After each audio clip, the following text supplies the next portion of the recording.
Welcome to episode 2 of the BRENcast. We're here at Cam's place today. We got our friend 𝗕𝗥𝗘𝗡𝗰 joining us today. What's up, Q? I could tell you it all, but I don't have the time. Well, we're happy to have you. We got Cam, as you know, doing the filmmaking, videography, and Tina. I'm just here. Shout out Tina. Just Tina. Y'all know Tina. She needs no introduction. Yeah, so. I'm just here. And there's me. I believe Cam's going to be leading the show today, right? You kind of got some ideas and some plans and topics. Yeah, I got some stuff I'd like to talk about. If you ain't too busy crabbing on RuneScape here. Yeah. For those of you who know, this is also a live stream podcast for Brennan's members. That's right. We've got our members in the chat: 𝗕𝗥𝗘𝗡𝗰𝘀𝗁, Kaylee, Jennifer K. Kathy, Make Skywalker, Jedi Master Vegan, Obi in the house. Holy cow! So many great titles. 𝗕𝗥𝗘𝗡𝗃, Jedi Master. Yeah, That's amazing. such great ones. So yeah, if creative. you're not already a member and you like the show and you're like, oh, I'd love to tune in live and actually have some input and say some things and, involve yourself in the chat, become a member on YouTube. Member. Yeah. BREN One Man Band is like how I find you. I don't know how else to find you. I look up BREN on YouTube and it's just like So many machine BRENs. rifles and stuff. Yeah, I'm pretty sure it's like a Call of Duty gun. So. Oh, Yeah. really?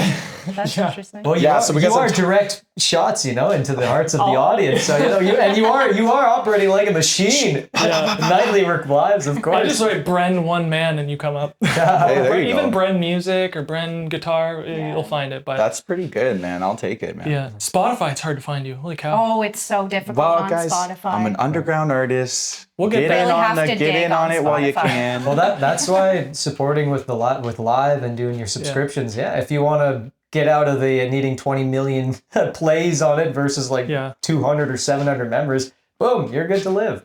Yeah. No, we're blessed, man. We got such a great community. The live streaming thing's been amazing. And so thank you guys. Appreciate y'all for being a part of this. It was crazy. Yesterday I was editing and your people came in. They're crazy in the chat. Like I sent them your way. I was like, Yeah. Cam's live. Go check I'm them in out. their Discord now. Are they Oh, still nice. Hell are yeah. they still carrying in the roasts? They all wanted me to wrench them. They're like, wrench me.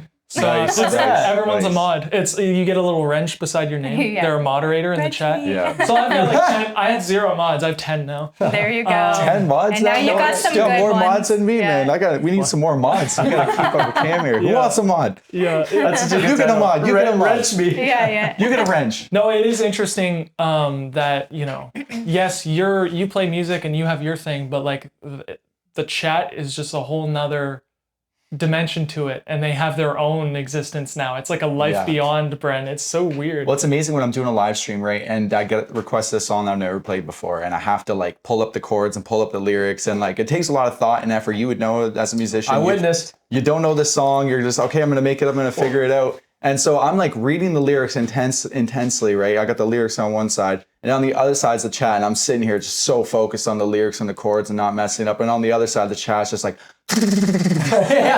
and I'm trying to keep up, and I'm just words, and I can't read to begin with. You put me down with a book, man.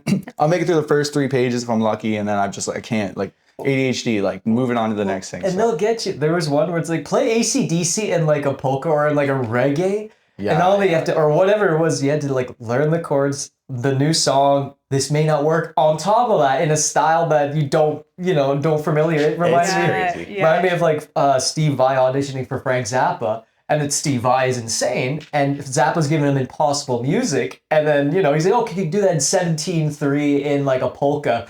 And then he does it. He's like, I think Sheryl Crow needs a guitar player, Yeah. Dude, it's wild because sometimes it works out pretty well, and it's I surprised myself. Yeah. Dude, you clipped a stream. One of them was, Are You Gonna Be My Girl? And it was ska. That's like a hidden gem. Yeah, that was Dude, really good. I totally forgot I even did that. Then the video came out 2-3 weeks, maybe a month later, and I'm like, what the heck? This is a banger. I didn't even know. I completely forgot I even did that. The chorus with the horn section and everything, I thought it was great. I thought that was so Because cool. I was running through old clips and I was like, which one? That one stood out. I was like, that's Yeah. Shout out to whoever requested, Are You Gonna Be My Girl? Ska Somebody version. said that. That's It crazy. must have been a request. I don't even remember. Make them a wrench. Yeah. Give them a wrench. Yeah, exactly. Wrench them. Let us know. What's the chat saying? I could actually see the chat today. Last time it was Yeah, just now Tina. you We can got see Just it. a Silly Goose in the chat as well. Good to see you. Thanks for Yeah, tuning in. every chat. Just another great name. Yeah. 𝗕𝗥𝗘𝗡𝗃 says, Cam, tell him about the Italian mustache. Oh, yeah. Okay, so I made a video and your people came in. They're awesome. They're hilarious, and they're like, you should put a mustache on BREN for like a couple frames and see if anybody notices. So there will be a video coming up with BREN with a mustache on his face. way. And honestly, you'll probably miss it. It's so. You know what, man? I won't miss it because I always wish I could grow a nice Italian mustache. He can't do it. But I have He's French facial really hair. tried. It's Yeah. patchy and it doesn't come in right, but. I got something for you, trust me. It just I met a couple Jamaicans a few years ago, and they have an entire treatment that saved that. No way. Oh yeah, no, it's wild. What You have to hook me Tell up me because you more. got a great beard going. Yeah, yours is. well, it was. And the long hair you got it going on. You know, yeah. I got my secrets. Damn, man. Hit us Shiitake up. mushroom tincture will help tremendously. Hit us up. Ah, okay. It's all about the shrooms, guys. I know. But make sure you're taking the right ones, though. There's a lot of different flavors. That's Yeah. a gentle way of Yep. putting it. yeah, exactly. So there were a few things I wanted to discuss quickly. One of them was this story about Sweet Child of Mine, the solo. When I was playing guitar, I played guitar before BREN, believe it or not. I was shredding way before this guy. And you wanted me to learn this song. Can you like talk to me about that? Well, that's funny, brother. Can you imagine a world where I stayed on the drums and you stayed on the guitar? Like, can you imagine a world where like you're the front man of the band and I'm like the drummer? Like, Different existence. can you imagine? I can't even Seriously. really Yeah. imagine. I really, That's a I different could universe. though. It Yeah. probably Yeah. shaped our personalities. Like Possibly. you being yeah. up there and me being on the drums. Like, yeah, like I don't. Well, I originally Frontman started. energy versus drummer energy. It's different. Yeah, it's Yeah. for sure. Because I remember originally playing the drums, and like Dad used to have bands come over and play in the basement, right? He'd big partier. Let's have the band at my house. We're not going to the bar. Let's go to the basement. Bring the band to us. You will. And I remember at the time the band was like, I don't know, the drummer had an alcohol or drug problem or something. The Typical drummer drummers. didn't show up, right, to one of Oh, these parties. okay. And so I actually got on and played the drums with the band. I had to have been like 9 or 10. And I'm like playing with the band, and the singer's looking back at me like, bro, get on time, like fix it up. Like, and he's like giving me tips the whole time, like, hey, you gotta tone it down a bit, or hey, let's go to court. So I remember that, and I really did enjoy it. But Cameron, you played the drums. No, wait, we switched. I remember I was playing the drums, but I was really starting to get into like the guitar, and I just like you started playing the guitar. You had this like crappy little blue guitar that you were rocking, and I remember just being in the basement, and we used to listen to the radio back then. I remember Sweet Child of Mine came on the radio, and Dad had like this surround sound system where it's like there's a speaker in every corner of the room. Of And course. so I would just blast Sweet Child of Mine as soon as I heard that intro guitar part. Da, da, da, da, da, da, da. And I just remember thinking like, dude, this is the best guitar playing riff thing solo you've ever heard in your life. Like it doesn't get better than this. I remember telling you and Mom, I was like, Mom, you got to make sure Cameron learns Sweet Child of Mine. And because if he, gotta make You had to employ the family to get there. Yeah. well, I had to, because Cameron was 4.5 years younger than me. He wasn't always listening to his older brother, right? Sometimes I'd say something and it'd just go right over his head. It'd be like, oh, whatever. Like, but I told Mom, like seriously, like he's taking lessons. Make sure he learns this song. Do you remember Tell us, that? teacher. I don't remember that, dude. It I went would- over your head. Yeah. Yeah, I was don't so remember. serious about it. Like I don't remember exactly what I said, but I just remember about how serious I was. I was like, no, Mom, seriously. Like if he doesn't, like there's no point. And so and us being brothers. He's gotta quit. He's gotta quit. Yeah, so the crazy thing is, you know, all these years later, I'm editing a video and I'm watching this guy play Sweet Child of Mine, and it's like his mind is elsewhere, and he's just Yeah. like just rocking the solo like you make it look easy. It's insane. it is pretty easy. Oh, I'm sure it is once And you now No, it once is you for get you. it. Yeah. yeah. Once you get it. Did you but- teach him the solo in the end? No, I learned You had it. to take up that mantle. Yeah, I learned it later, like in high school. I tried learning it or whatever. Yeah. Yeah.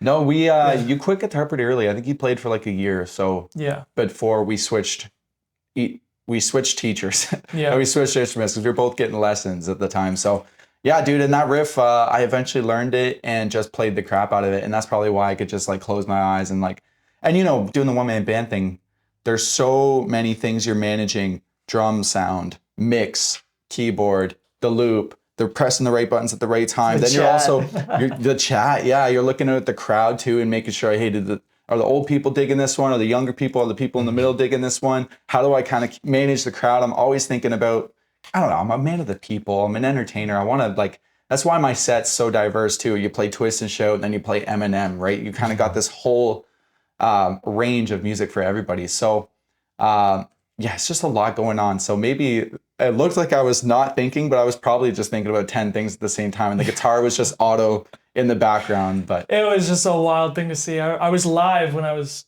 watching it. I was like, what is happening? Because it's crazy how far you've come. That's all it is. Yeah. You know, yeah, because that's probably way easier than some of the crazy stuff you shred. But it's just so interesting just to see that stumped you at one point. It was like, this is frustrating me. Now it's like nothing. And you know what, dude? I'm a one-man band. I have to divide and conquer. So like the people out there who only play guitar, like I can't even touch these. So there's some, you know, metal people out there and shredders and even the classical guitar players. Like there's people out there who dedicate their lives to guitar.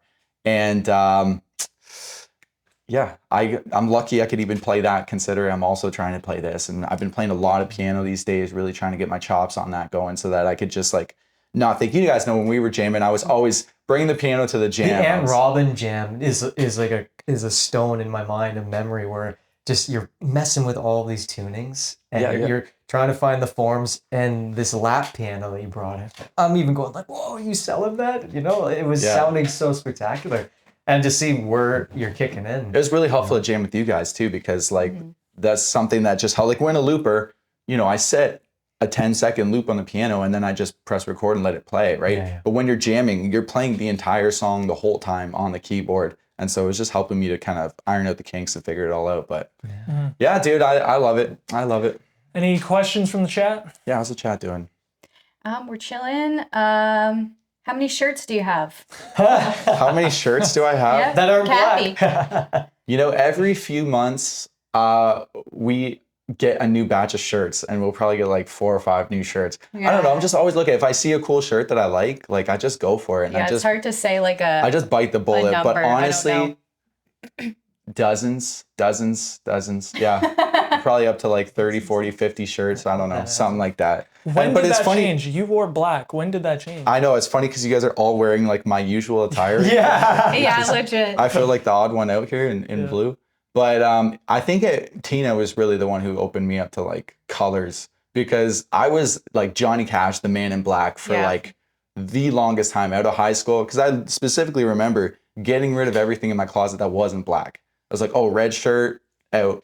Blue shirt, frig off. White shirt, I don't even look at a white shirt. The amount of, like, I'm a sweater, right? So white turns into a yellow shirt pretty quick when you sweat as much as I do. Exactly. So it's actually Tina. Yeah, she introduced color into my life, I guess you could say, as a painter and everything. And also, I think it was also because we were looking at you and we were looking at artists, right? Big artists, and they all have this stage presence and they all turn into this different character when they're on stage. They have a look, and we're like, what is BREN's look? It can't just be black, because that's boring. You know, you go into a wedding or this or that. Like it's fine. It has its place, you know, like when you want to class it up or whatever. But like to really make an impact and to go, this is BREN walking on stage, and to have all eyes go on you. Like, I think that was a big reason why we wanted to change that style. Yeah, and then once I got the first shirt and I got a taste of the colors and the glitter and the glam, I was like, this is fun. So we just kept getting new ones. And anytime we're at the thrift store, it's like, it's easy when you're going to the thrift store shopping, because you just like skim through for the first like pattern or color that like catches your mind. You're like, boom, shirt, like, let's go. It's you reminded me of like 5 gum advertisements. You in the thrift store, you see a new color, stimulate your senses. Yes, sir. Yeah, legit. Yes, sir. Yes, sir. Legit. We actually have back in BREN's skateboarder days, what were his favorite band shirts? And I guess this could be for you guys too. Like, did you guys have any like favorite band shirts? Like, even to this day? I was never a merch guy because I never had the money for it. Yeah, same. I never wore band shirts actually. I remember I had like a Sublime shirt and I wore it every day for like the sun 4 years. Yeah. Oh, so you get one band shirt for Christmas. That's your band shirt forever. Yeah. So Yeah. How about you? You ever listen to the Blood Sex Sugar Magic with the Chili's? Oh yeah, that album, just the album alone, Sir Psycho Sexy, but that look, I love that. And it just reminded me of the like mandalas that you see. Like everything kind of going into the spiral. Anything that's a spiral in a band logo, I go ape for. Yeah. Now I'm getting more into it, like Xavier Rudd's shirts and all that. But before, it was sublime and nothing else. Yeah. I think You that's like that kind of image. when you pick up guitar, you go through that whole that volley of what comes, and the shirt was just so cool. Yeah. And of it's course, a if you're cool logo. longboarding, it just fits the look. Yeah. True. I had a Green Day 21st Century Breakdown, the one where like kissing on top of like the burning car or something. I think it was that's where my memories were reminding me. But yeah, I had that Green Day shirt I wore a lot. Then some local bands. We played in a lot of like shows in local bands. I remember I had an elastic shirt that I wore a lot for a little while, and I was also there were some metal bands. I went through a metal phase, guys. I know I always say I'm not like, anytime people request songs and it's like metal or anything heavy, I'm like, no, please don't take me there. I can't. Little do they know. You'll bring me your old personalities. Oh my God. Is waiting at the door. No, remember, brother, remember I started, it was like 2010 or something. We went through like an Abandon All Ships, like Lifeboat, like all these heavy bands, like Screamo, like Breakdowns and Lasers. Like that was the And type of... lasers. Breakdowns. And I just remember, do you remember we're in the basement like moshing? Yeah. Like, Oh my God. we're just moshing to this heavy music. And it was like a probably 2 or 3 month phase. Like it didn't last long. We had a very quaint, tranquil, like Minecraft world where we built everything out of sand, and we blast this like hardcore metal music while Crab farming. Oh, hell yeah. while just digging sand in a boxy video game. And the contrast of that was it was either the really heavy metal or it was that Bob Marley CD you had. You had, what was that? Yeah, it was the Marley soundtrack or whatever, the documentary sound. So like just best of Bob's like older stuff all the and way it through was his so career. good, man. And we'd sit there for hours in the basement, just like if you ever played Minecraft, try building an entire city, like an entire everything out of just sand. Oh yeah, we built a great wall around it and like turrets and like watchtowers. Your biggest enemy was water. Oh yeah, we'd go to every beach on the planet and just take all the sand and bring it back. Dude, we had an to our operation. God. It was like, Yeah. I'm digging sand all day. I'm gathering today. No regrets either, man. It was so much Oh, it fun. was a fun time. Yeah, Aiden built the Coliseum. Did you ever see that? It was later on, but he did build I a might have already freaking checked out at that That's point. pretty I remember we iconic. were all building Like a we all Roman had palace. projects. Wow. We all had our projects there. Yeah. I think I was like the street guy. Like I was just making the place. I just wanted it to be like, okay, we need a new block over here. So I just like took a whole new block. And I was definitely sand. Lots of sand. Just sand. I wanted to, Breakdowns and lasers. Sand. I wanted to ask you if you can tell us about your experience, because it was funny. I was trying to edit the wedding video that you did where you played Grow, the original song, for the first dance. Yeah. And Tina was like filming you, like, all right, how do you feel? And you're just like, you just nod your head. You didn't say anything. And I'm like, what a loser. Wise words. I'm literally, I know, I'm like, cool. This is really great. no, literally live streaming my edits, and I'm going, what a loser. Listen, there's so much going on, especially at a wedding. Like at a wedding, I run music for the whole event, and the pressure is like triple, quadruple when you're at somebody's wedding. And then when they want you to play during the first dance, like first dance is a huge moment for people. And usually I just press play on their song, whatever that is the song that they love that brings them together. Well, Stacy and Brock, their song was my song. It was Grow. And I was like, oh my gosh. Like, so it was a bit of nervousness and pressure. I just wanted it to be, again, I'm a man of the people. I'm an entertainer. I want them to feel great. I want them to just love the moment, love the song. So it was just a lot of pressure. That's probably why I didn't say anything. I was just like, yep, how do I feel? Just let's do this. Let's do it right. Let's make sure it's really good. Oh, I was editing and I just saw you like set the beat, and I'm like, that is the hardest 4/4 beat he's ever set in his life, because you do not want to screw up this beat. Because if you have to redo that beat, like, yeah. Oh no, they're walking out. Yeah. They're like getting ready to dance, and I'm like, get it right. Yeah. Asking him philosophy, and he's locked in. You could tell Yeah. that he was like, this is the simplest beat ever, but I need to get it on time. Yep. Well, it's like when you're, as a drummer, when you're playing, and like I kind of think about the dance of it. You know what I mean? Like I try to dance while I'm playing the drums to kind of get the rhythm right, because this is their first dance, so I want to make sure they can like slow dance to it and feel it out. And dude, it was amazing. They were like looking in each other's eyes, singing my lyrics to each other. It was really beautiful. Yeah, it was actually pretty crazy, amazing experience. So it was awesome. Yeah, and she was your biggest fan, dude. Like throughout the night, she was just like, Woo, she's a woo girl. She had a blast. Yeah, Stacy is a good time. Yeah, she's been coming to shows since I first started like coming back out of the pandemic. So That's awesome. I remember she was at one of my shows with her dad, I think, and she was like, she loved the shirt. I had the colorful shirt, and she was like, "Oh my God, nobody wears stuff like this." Yeah.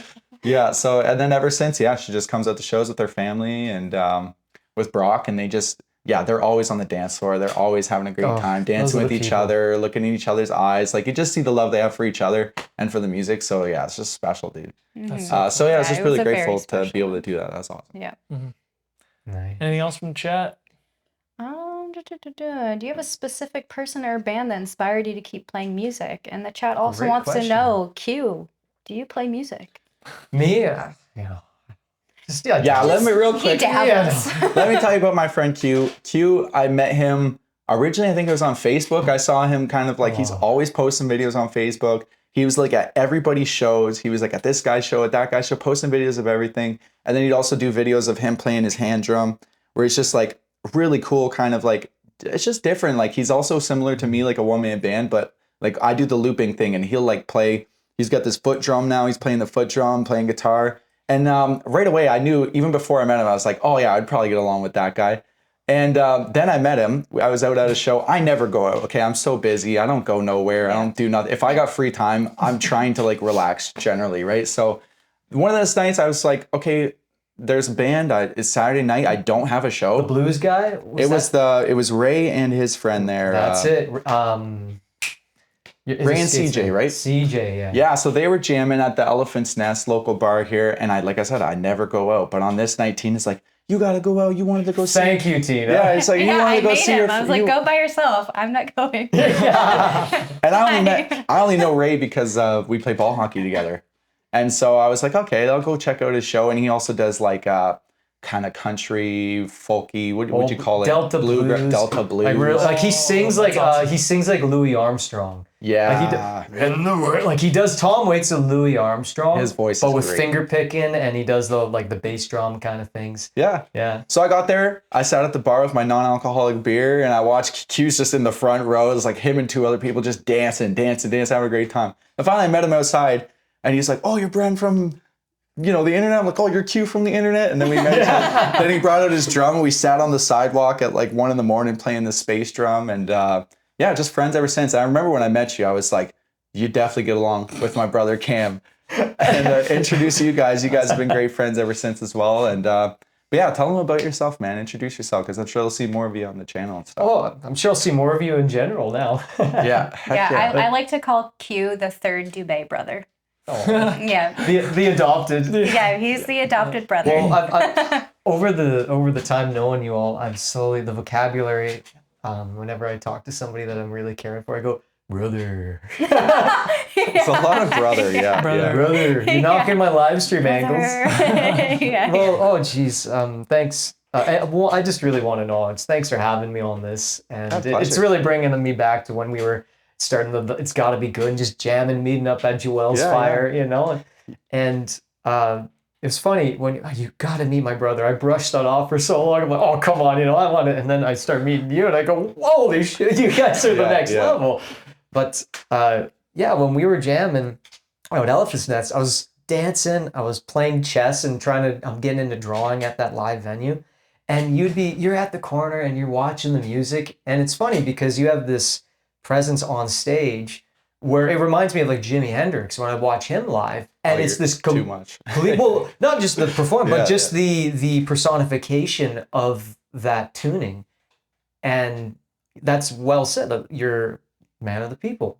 And you have that ability of really, and then when you're in somebody else's performance, it's not this is the BREN. No, you're there and you're witnessing what's going on. And I actually have to take a step back a lot of times, because anytime I show up somewhere, people go like, "Did you play music for a long time?" My first instrument was my voice and dancing. Like I consider myself more of a dancer than I do a musician, and I'm always thrown down that way. And so I guess to start, like it was family reunions, Johan giving me a guitar and teaching me some German songs for the Christmas carols. Oh, cool. And the oldies. And then I'd busk a lot, and I'd be in high school at recess. I'd just start playing in the hallway, and Sweet Child of Mine kept like, "Can you play Sweet Child of Mine?" And everybody's trying to learn that. And just learning Bob Marley tunes, and people would stop by, request a tune, and I'd learn them the next morning. And then I'd sing that, and it just kept gradually growing from there. And even today, it was, I think, like 2 years. And I really didn't think that music was something that anybody could really pursue as a fulfilling thing beyond this is what you do as a human being. And I really feel that music is a breath. It's just as vital as the water we drink. And to see that as more, and that more and more people are wanting to connect that way. And you're a great example of that, just with bringing community together with that. So I doubled down, and it's year 2 of being full time, and witnessing how both of you have connected with your communities that way has inspired me deeply. And especially how you're connecting right now with your audiences it really is. It's such a blessing to know that these things are in service and genuinely going like, hey, you know, we want to contribute, and we're as musicians and as servants, it is like, yeah, what's your need, and finding ways to fulfill that, whether doing Are You Gonna Be My Girl in ska. Know? So that's the amazing thing about music, man. It really does connect us in different ways. And that's definitely how we got connected. I mean, as soon as we started jamming, I was like, dude, we could jam anything. Like, I know me and Cam, we've been playing together our whole lives, so we get together, play some music. It's just, it clicks. Doesn't matter what song. Especially when he's on the drums and I'm on the guitar, like the two instruments just click together. And when you join in too, it's like, okay, this guy can click, he can.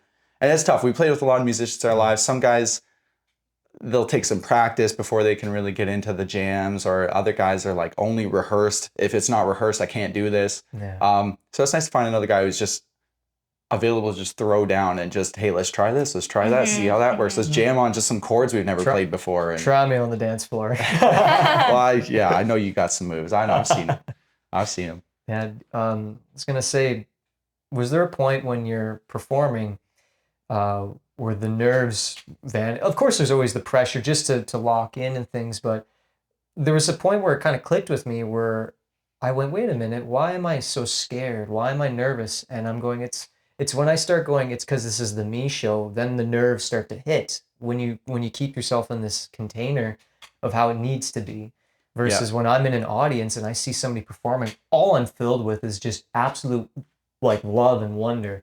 And I go, I want the best for this artist, because what a gift to have live music and to just be in that room. And even if they're fumbling, I'm like, yeah, like I'm that kind of guy, like perfect, like keep it going. And I just go like, I just envision that is, I genuinely believe that's 99% of the audience. And then when they want you to succeed, you know, I find that just dissipates. Was there a point for either you or Cam, and even Tina, like even doing live art, I imagine that the observer effect it always changes the way you perform. Yeah, dude. Well, I think the observer effect is interesting, because I think some of my best performances, like ever, was when nobody was watching. Like I was just literally, no, seriously, like it's me alone, not even in the studio. Like nothing's recording it. Nobody's listening. It's just me singing a song that I just wrote, or a tune that I just learned. Like those are some of my favorite all-time best musical moments. But that being said, you asked like when you get nervous, or what are you focusing on, like on a show when there's an audience, are you thinking about yourself? Are you thinking about the music? And I have it that sometimes where it's like, I'm just up there pouring sweat. Like if you watch a show, salt in the eye, the first 5 songs are generally like where I sweat like crazy. And then after that, it's like easy going for the rest of the gig. But I find like, again, I say I'm a man of the people, and I'm always focused on the people and what they want and try to give them that. But I'm also really focused on the music itself. Like I think what takes me out of like the thinking about myself or thinking about the people, because either way, you could, if you're just sitting there thinking, am I playing this right? Or things going blah, blah, blah, blah, it could easily get lost real quick, and you can mess things up. And if you're too busy thinking about the people, the guy in the back who's not even listening, or the guy in the corner that's whispering to their friend about who knows, you know, if you're thinking about that too, that's the trouble. So I find, especially these days, like I find my happy place is when I'm really focused on like solving the puzzle of the one-man band, like solving the puzzle of the song, doing the song justice, thinking about all the different parts and different things that I could add to the song or the different things I could change. So when I'm really focused in on the music itself, and it's like, I'm not like, it's hard to explain for somebody maybe who doesn't play music, but when you're like not the person playing the music, but you're listening to the music, like that's the magic spot, man. It's like, I don't even exist anymore. And there's this weird flow state where like the song's playing itself and I'm in the audience. Like I'm watching it all happen. Yeah. That's my favorite place to be. And it's tough to, it's a tough place to be because there's so many factors that need to work like to get into that flow. But man, when it's like a show and like the crowd's jumping and having a great time and I'm just like on top of my stuff and just things are working out. It even happens on the live stream all the time. Like where I'm just like, there's a couple days last week where I was streaming and it felt like I wasn't even there. Like it just felt like I was sitting in the audience watching this guy do his thing and just listening to the music. And that's a tough place to get to, but that's the flow, man. Once you find that, it's amazing. Like, and yeah, I think that just comes with years and years and years of experience. And yeah, that's good stuff. So, well, Cameron, I know you had some more questions. Did you, or we could go to the chat? Yeah. 3 o'clock. Yeah, I was just wondering, okay, so I'm editing these mashups and I just was curious how the heck you stumble on it. So I forget what it is. It's like the 𝗕𝗥𝗘𝗡𝗡𝗃 song. The 𝗕𝗥𝗘𝗡𝗃. Which goes into like Bare Naked Ladies, which goes into Smash Mouth. Like, how do you work that out? Well, originally, the original reason I started doing mashups is because as a looper, as the one-man band, it gets repetitive and it gets annoying when you have to re-loop every song over and over again, right? Especially back in the day when I was just beatboxing. So I beatbox in the microphone and I didn't even do bass guitar back then. I just beatbox and then I would play the song.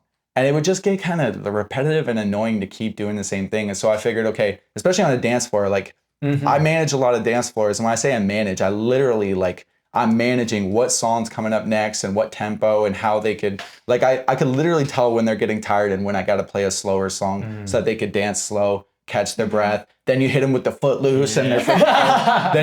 Then you got to slow it down with the Joker, bump, bunk. Then you speed it up to like Take On Me and they're like take on. I love it. Then you slow it down to like Billie Jean and the dun dun dun dun. Right. So I'm always managing that thing. And so what I came up originally with the mashups was like, how many songs can I fit in a certain vibe so that they could just like dance in it and vibe and then sing along to different songs.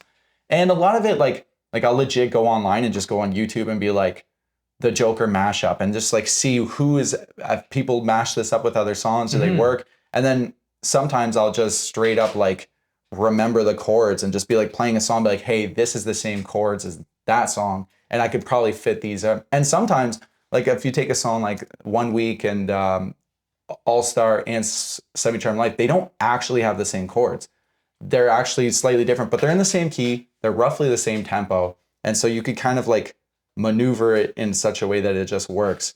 And so with the mashups, like they don't always technically mash up, but I'll always find a way to kind of figure it out and make it happen. And even today, like I'm still discovering more mashups in new ways and different things. And it's fun when you can make them up on your own. A lot of them, like I wasn't the first person to mash up these songs together. Like some of them are just common mashups that like everybody knows these songs sound together. Like they, like Joker you were mentioning Joker and Angel, like you almost think it might have been stolen because it's so similar. Oh yeah, if you listen to the two songs, I'm pretty sure, like 99% sure that Shaggy just sampled Joker and like maybe changed the key and the tempo slightly and then added some instruments in different parts because they're literally bump, bump, bump, bump, bump, bump. Like, it's the same thing, but just different key and different. So sometimes it just works out like that, thankfully. Careful, you might cause a lawsuit now.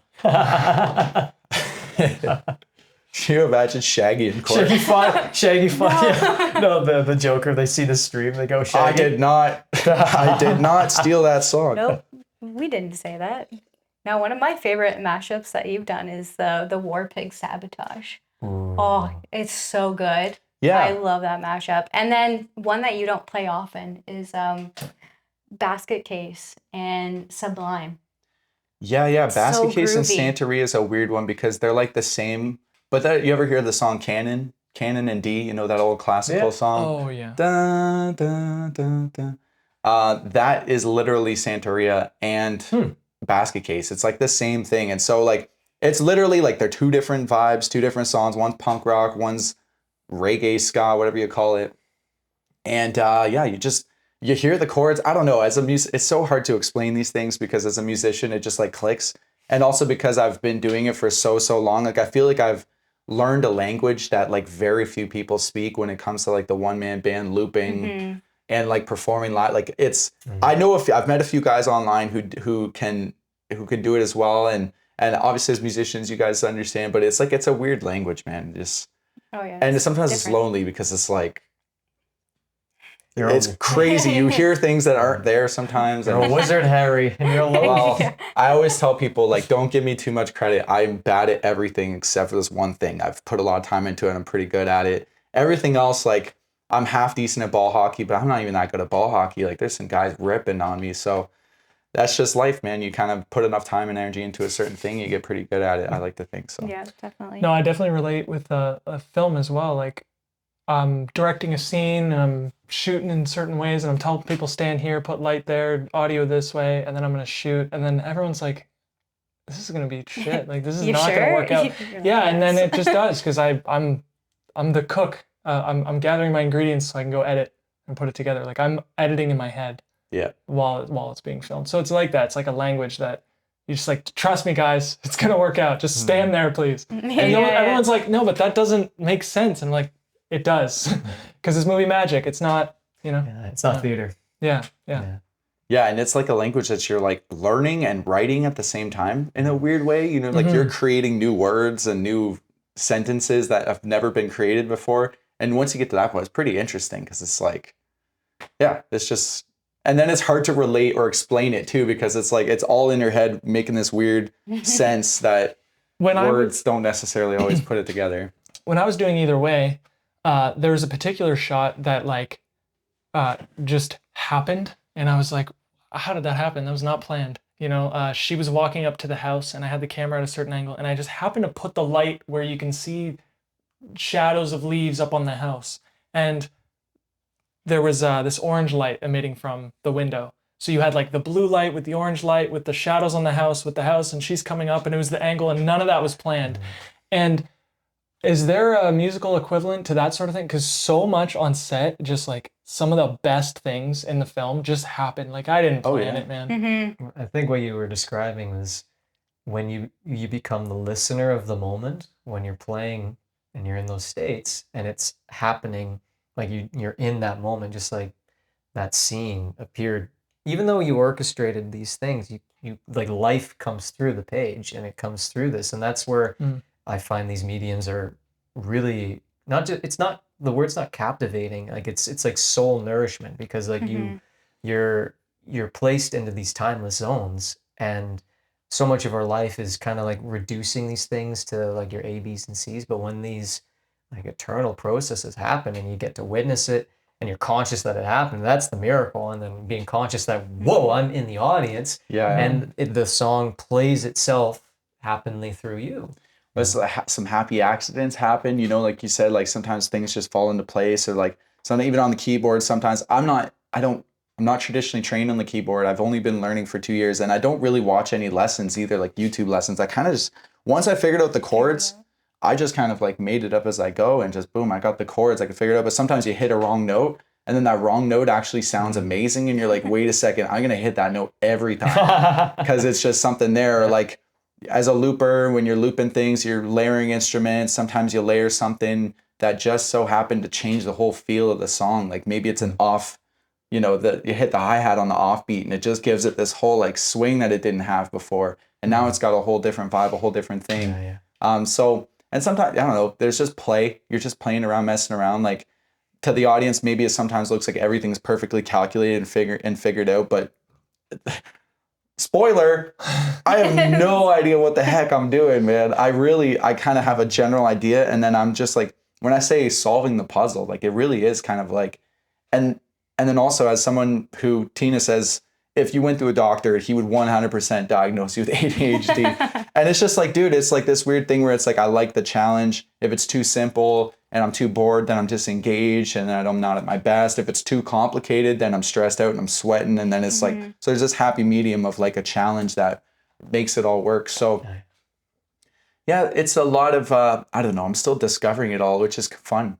I was gonna ask you, when I'm live streaming my editing, people will come in and like give me tips and tricks and like teach me a lot, actually. Yeah. And people also ask me questions, and I'm always just like, I don't know, man.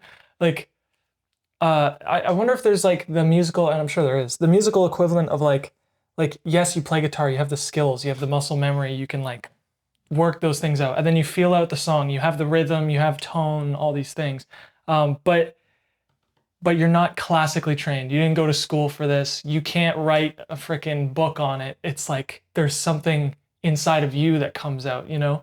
Whereas like people ask me, like, oh, how'd you do this? How'd you learn that? What about this? How do you do this? It's like, I don't know anything about dynamic range. Like these guys are teaching me stuff about cameras and editing softwares and plugins and effects and all these things that I know nothing about. But Yeah.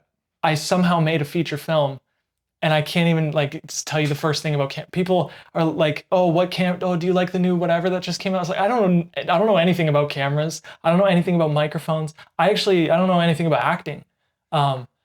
Which, you know, like obviously I have a lot to learn, but yeah, it's interesting. Like I am the furthest thing from an expert and I can't explain how I do what I do.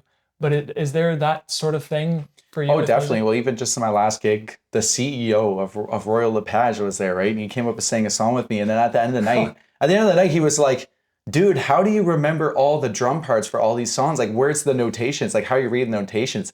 And I looked at him like, notations? Like, Pero what? Just the idea of like reading drums off a page sounds impossible to me. Like, it's all internal. Like, even if I don't know the beat, like, I'll listen to the song in my head. Like, so let's say someone requests a song I've never played before, but I've heard many times. Like, name one, like Highway to Hell. I've never played it, but I could think about the drums and it's just like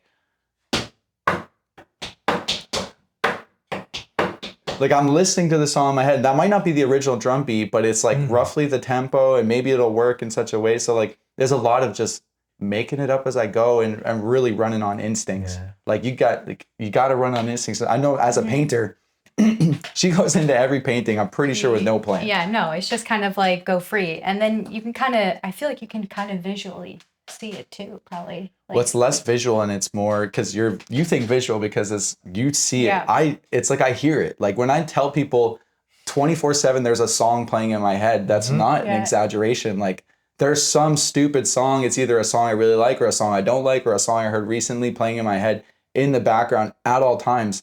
And I don't know if it's just like an innate thing that I was born with or if it's something that I've grown to develop because I've listened and played so much music. But there's always something going on in the back of my head. And it's just there, right? Like visually, you said visually, like what you like seeing patterns and colors and shapes, or is it just like come out? Like, well, usually when I go into painting, I pick a palette and then I kind of just go crazy and just let the flow of art take over me. But when I was younger, I did a lot of trampolining.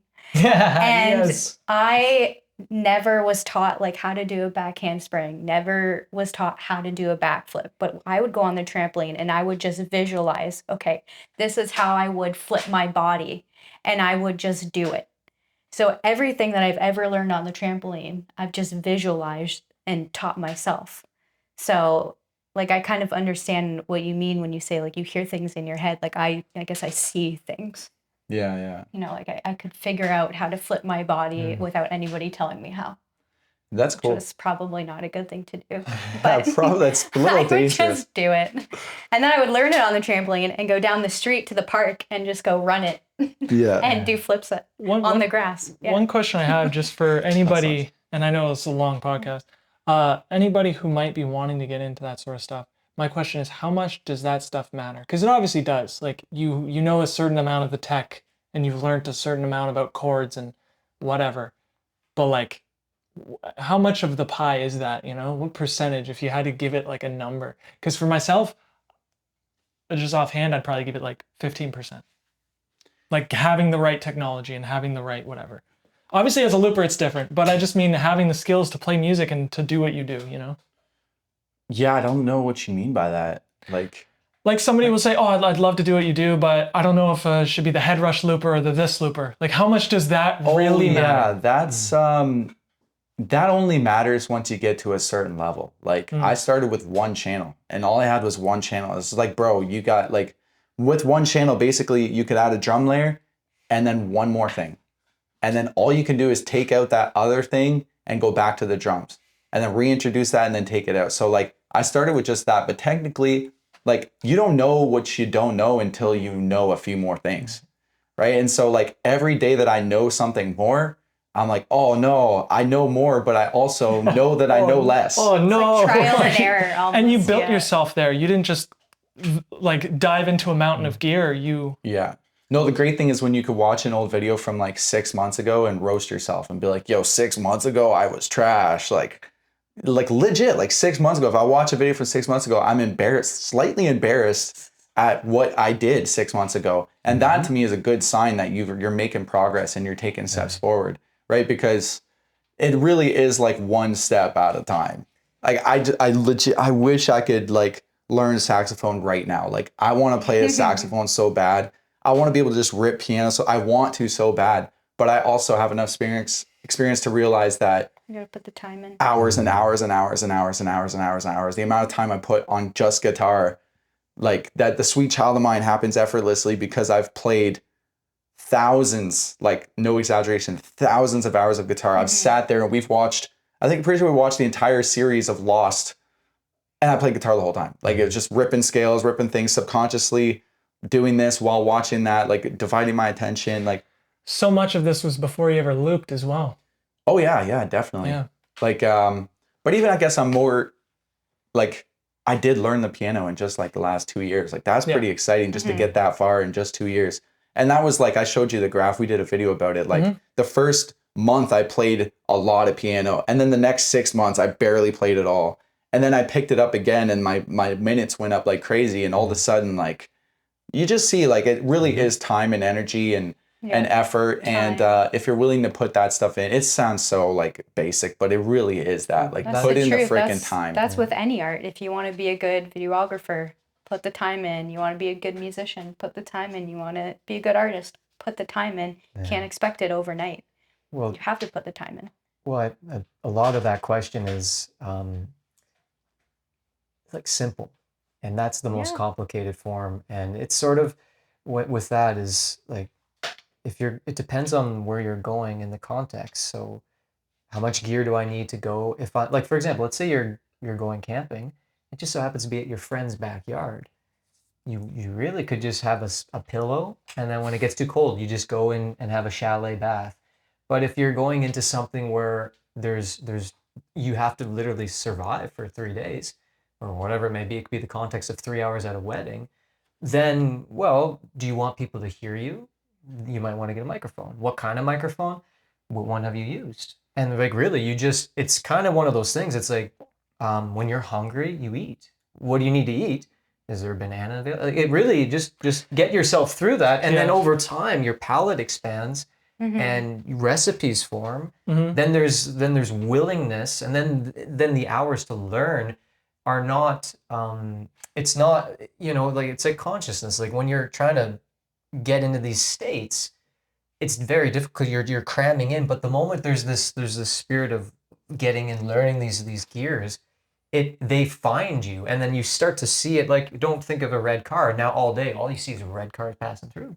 Eventually, it's like, all I see is head rush loop, and then you start watching it's just so. I think most of that, where that question is just how much faith do I have in my capacity, in my ability to see, like literally truth find me and be willing to see that. I get so many comments from filmmakers who haven't, like they're not making films, but they're obsessed with gear. Yeah. Like they're like, what camera, what software, what lens. And so you've never made a film. That's a thing. Like in the music world, that's a big thing. There's entire YouTube Yeah. channels based on gear. And then you hear the person play and you're like, have you been playing lately? Like, you know everything about the equipment, but like you can't play, dude. Like you got to practice. Yeah, that No offense. And when I was getting into violin, there were just like, I love watching these videos of like expert violinist plays a crappy violin, makes it sound way better than I could ever make a freaking Stradivarius sound. Like there is something to, and I like thinking of like, okay,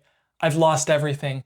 what am I? Like, oh, I've built myself up to be a filmmaker. I can make a film with anything now. Yeah. Anything. Well, the analogy, it's sort of a lot of that mindset is kind of going like, and I had that before, was you're going like, what magical object will I inherit its power from just near, like, for example, like Mjolnir, just like I've got this mighty hammer and I'm the god of thunder, but the only reason you got that was worthiness. And a lot of these gears that find you, it really is like you as an individual and as just a being are showing that you're creating that foundation. And you could get the best gear in the world, and it's too much voltage. It can kind of like completely chump you. That's interesting. Like I've had some trolls in the comments who would be like, oh, he's not that good. Look at all this gear, you know, or, oh, you need all that gear to sound like this. Yeah. Like if you didn't have the gear, you wouldn't. And it's like, you don't realize you sit me down with literally, like, I will sing my ass off right now. I don't need anything. Like, like I could just go, you know, like I could do the rhythm, I could do the, I don't even need an instrument. Gears like, are extensions of yourself. Yeah, like I could tell yourself. Yeah, I could do the whole, like, I'll play the whole song. Like, it has to come with the face. You know what I mean? Like, I could do the whole thing. And it's like, but if you dropped me 3 years ago into my current setup and you're like, bro, play a song, I'd look at the 28 different pedals that I could touch. I'd look at the cables and the drums and the keys and the guitar and the vocals and then my set list of 3,000 songs, and I wouldn't even know where to start. You know, it's like one step at a time. Okay, improve the microphone, improve the looper, like, and you can't improve the things until you learn how to do the first thing, right? Like if you don't learn how to play the crappy guitar, you're not going to be able to rip on a Gibson or a Gretsch or this or that. So like one step at a time. And the gear it's not useless. Like, trust me, I love gear. I love sitting there watching YouTube videos and looking at my setup and just like thinking about all the cables and how that cable's going to go into that cable. And if I loom it together with that, when I get to the venue, that's one less thing I have to unplug and plug it back in. Like, I love that stuff, but it's only a piece of the pie. It's not the whole thing, you know?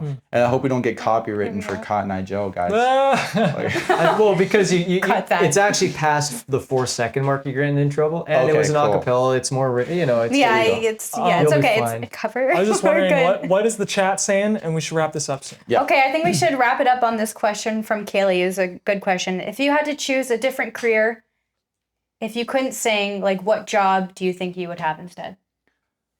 I've been thinking, you know what, Kaylee, that's interesting because I've been thinking about that a lot because I've been really into these electric unicycles and these one wheels and stuff. And a real fear of mine is like I go too fast and I fall and I break something and now I can't even play music. And I legit have the pre-thought of like, if that ever happened, what would I do? I would share knowledge. Because I've accumulated so much knowledge, like I would teach. Like if I couldn't, those who can't do teach. Like, and if I can't do no more, I still have all this preconceived knowledge, all this stuff that I've learned, all this experience I put together with the gear and the this and the that. And if I literally legit couldn't move my body, but I could still speak and I still have my brain, I would teach and I would share things about all the things I've learned in life and my experience. Because what else do I have at that point, right? But if I had like another career path, I remember when I was a kid, I wanted to be a comedian. If I was funny even a little bit, I'd be a comedian, but I'm Comedian. But I'm not. What else? Because I love comedy. Comedy's, you know, these guys know in the chat, we're always cracking jokes and having fun and not taking ourselves too seriously. Or I'd be like a professional one-wheel racer. That'd be pretty cool. Or a hockey player. Here we go. That'd be pretty cool. I don't know. What would you do if you weren't painting? I don't know. Put yourself. You can't paint. What else would you do? Or is there like a thing you've always wanted to do? I don't know, like a professional surfer would have been cool. Like when I was 12, that's what I wanted. Dancer, seen you dancer, yeah, that would be cool. Cheerleader. Yeah. Oh, if I could be a professional cheerleader, that would be like number one. But like get paid lots, that would be like. Cam, what do you think if there was no filmmaking or music? It would definitely be like an event person. I'd probably run festivals or something. Yeah. I'd bring people together. I don't know why, but that's what film does. Brings the actors and the producers and the filmers and the gear people and the musicians and everybody. Just brings everybody together. And when you watch a movie, you realize everyone, like graphic designers, musicians, actors, editors, producers, everybody came together and they're watching one thing. Oh yeah. So like if it's not film, it'd be a festival or Those credits are there for a reason. Yeah, Like, oh, yeah. so many people, accountants For are real. on there, dude. companies and Yeah. projects go Yeah. into like even just Yeah. the film. So what about Q, man? I can't imagine if Q ain't dancing or singing. What's Q doing? Well, where I would go would be like I'd love to go into people's homes, help build their garden, and go to municipalities, have forest cities of food, and learn how to make basically mud houses, whittle away certain stats. Nice. I built one. I honestly I built I love that. I built a guitar, and I'm like, I really want to craft flutes. I'd love to learn how to bend steel and make it would probably be luthiering, and if somebody's going, I need help repairing something, I would learn that skill. I deeply miss the time I spent with my family, my uncle, learning carpentry, and I can't build right now. For some reason, it's just gone. But that would definitely be if I'm not building a community through music, it would be through food, it would be through housing and mentorships. I would probably want to do like men's circles and facilitate youth development. That would be, and that's where I'm trying to do all of that right now. And I'm just, just like, no, you just slowly increment it. And when one cup fills, find the other vessel for it to overlap, and then let those, so that one's not your main, Yeah, I hear that. I could see that. Yeah, good show, guys. Good job. Good show. It's good to hang with Good you. show. guys, All right, and, see you later. Yeah, it definitely brings me back to, if you guys don't know, there's like a hidden lost podcast of just me, Cam, and Q. I don't know how many episodes we got, but it's like there's a hidden 12 lost. to 13. There's a lost podcast So out there. much music, too. So it's good to be back with you guys and do this, and it's always a pleasure to chat with Tina and chat with the gang over on YouTube. Appreciate all you guys for everything you guys do. Thanks for being members. Thanks for all the questions today. Appreciate all of it. Good to see the real Mr. Carey, the ramen denominator. The ramen denominator. That's amazing. Yeah. There's a lot of Mr. Carey's. So good. We got Kaylee, we got Eat the Crew. Don't eat the crew. Oh, that's a good What? one. That should be the roast He's title. gonna change his name now. The crew. Eat the crew. Throw us a wrench. Kaylee, let's go. Jennifer Kayadito, Kathy Wow. McSkywalker, Jedi Master Vegan, Nobi. All these people support Brennan directly. It's Yeah, amazing. these guys have been amazing. They're true friends of the channel. Just a true silly friends. goose. Just a silly That goose. one got me Just too. a silly Heck yeah. Who goose. else was in AP. here? AP showed up. Stop Good to by. see you, AP. Who else stopped in? Florida Claimers, Ted. There was the Alchemist at Nice. the beginning. Alchemist was here. Alchemist. Yeah, thank you guys for tuning in. Thanks for being a part of the channel and being a part of the show. Yeah, till next time. Good stuff. Au revoir. See you.